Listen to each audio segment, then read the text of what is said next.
What is up? First video back in a while in a two-part series, and I thought since I'm gonna be doing more Strive content and there's a lot of people on my channel that watch me for Street Fighter, why not make a introductory guide to Strive for people that played Street Fighter or other fighting games. So this is gonna be a small two-part series teaching you guys the quirks and the differences between Street Fighter and Strive. And it's meant for people that have heard about the game, have seen some of the game, but haven't really played the game.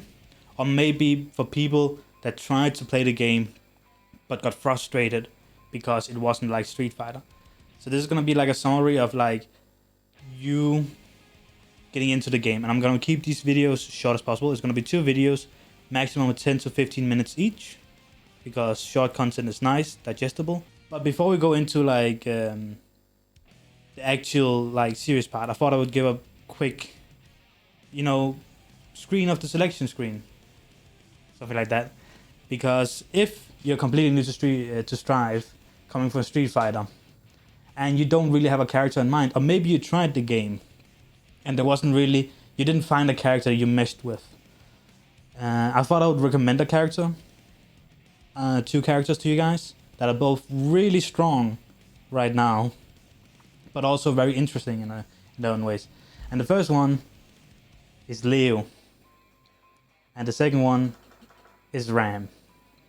Now, if you actually play the game and follow the game, you might be like, God, he's recommending Leo and Ram, what the hell?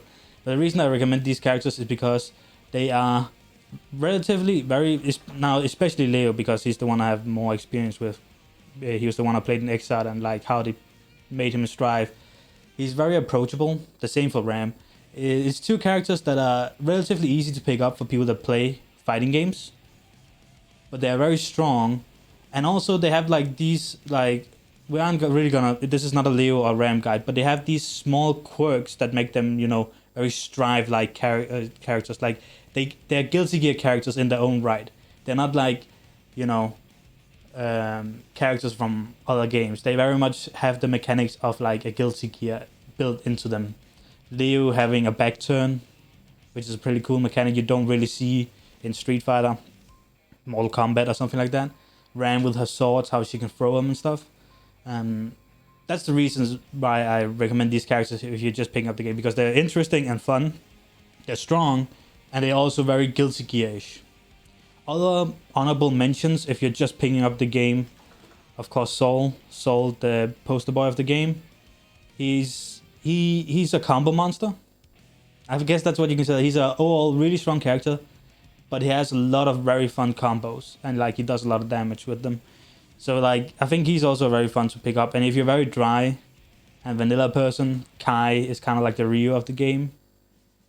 And in terms of easy characters, there's also Mei.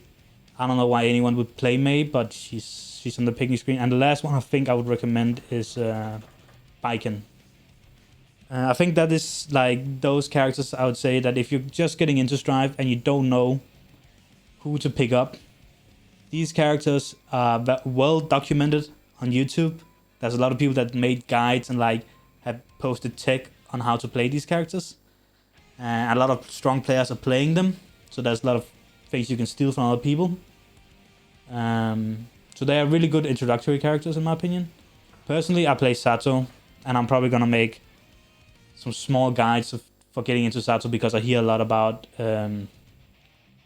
people that start playing Guilty Gear Strive like, oh, I want to pick up Sato, but everybody says he's so hard and technical, so I don't really know if I want to bother.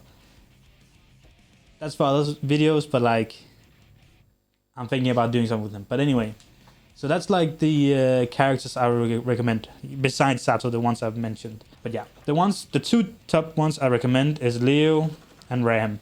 2 very strong characters in this game, and yeah, easy to pick up mostly, so you can learn Strive, but also have their own fun part that is very Guilty Gear-ish. Anyway, so that's about it for characters. This video mostly is going to focus on buttons. I'm going to tell you guys how you can set up your buttons. I'm going to tell you guys about my button scheme. Because I don't feel like I don't like the vanilla one they set up for you in Guilty Gear Strive. And I think it actually turns off more people than you would actually think. So that's one of the things I'm going to go over is how I set up my buttons. It might be a bit weird compared to some other players, but like, that's the first advice. Look into how people set up their button mapping, because like the default one isn't the best, in my opinion. The second one is I'm just going to go over like the buttons and like the universal thing about them.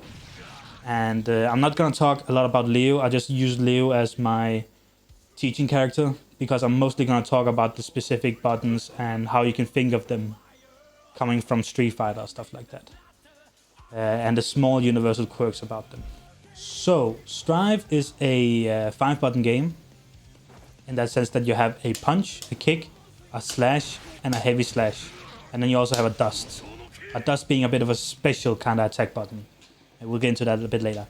In terms of you coming from Street Fighter, I would probably call it punch and kick are lights, your slash is a medium, and your heavy slash is your heavy. You can kind of see it that way. That's in terms of how much damage it deals if you hit them with the pokes. Your punch is usually a bit weaker than your kicks, and that's mostly in terms of like comboing.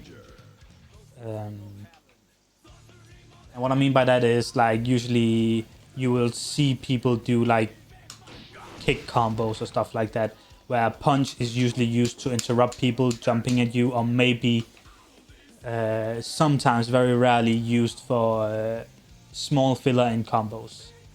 It was more used in XR than it is in Strive. Your 6P or forward P, as we would probably call it back in Street Fighter, is a universal anti-air that all characters have in this game. So that means that this move has upper body invincibility. There's other like forward buttons in the game, so that's like Leo's forward kick, and Leo has a forward heavy slash, and most characters has a forward version of kick and heavy slash, which just adds to the button. All characters have a crouch attack, crouch version, and of course jumping versions. And you can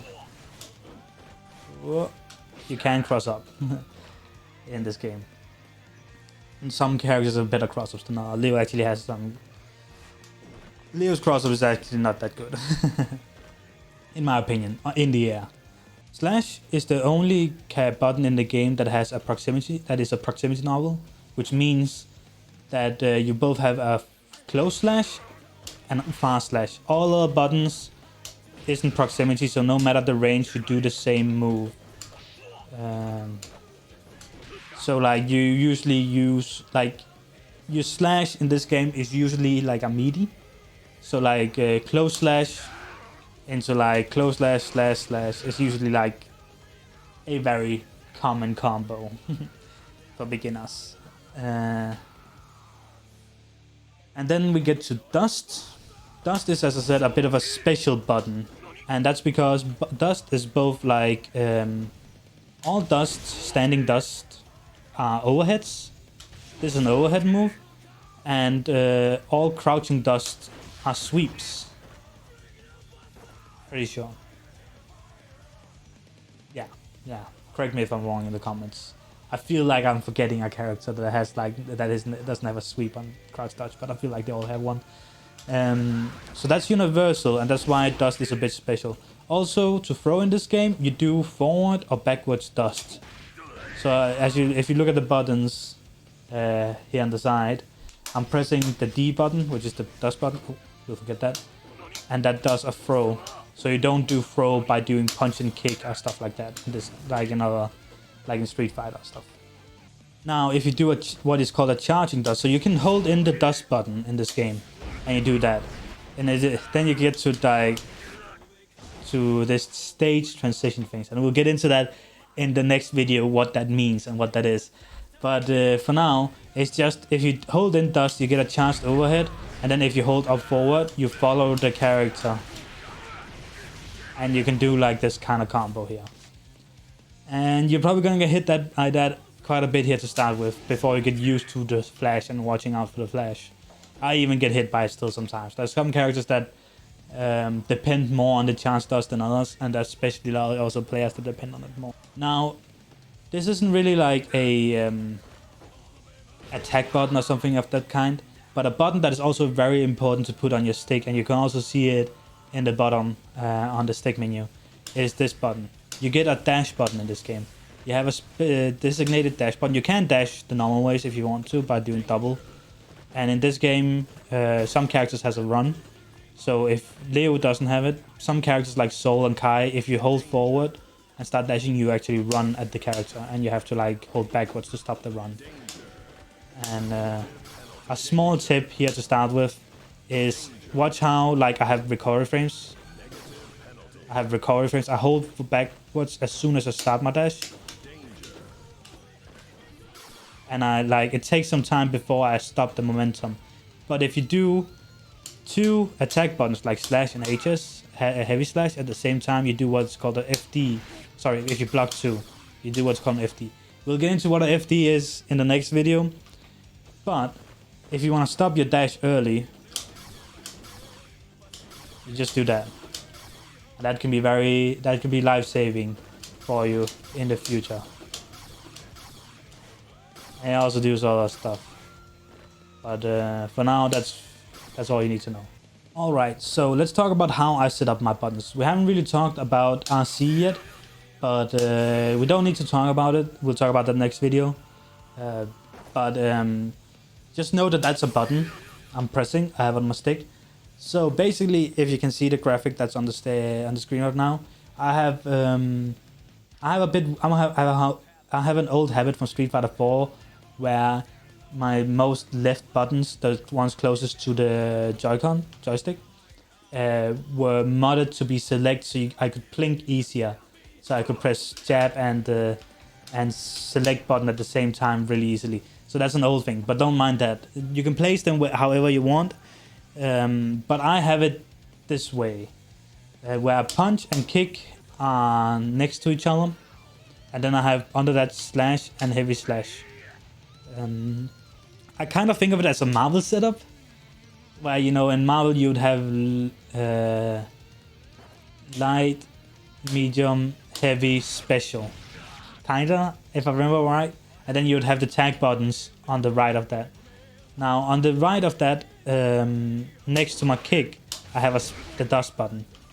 So punch, kick, dust, and then below that, under the punch, I have slash, heavy slash, and then the next button is my RC button. So I can do quick RCs in all situations, because the way you do RC normally is you press 3 buttons down, and that's just don't do that. Don't. Bind your RC button. Another good button to bind, as I told you before, is the dash button.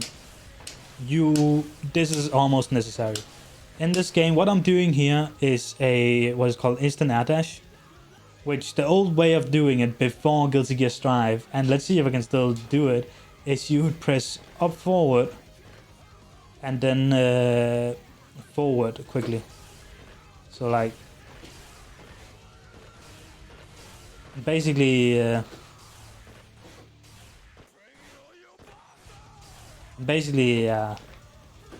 can't even explain it. There's a motion to it, and I'm doing it, but I can't explain how I learned it.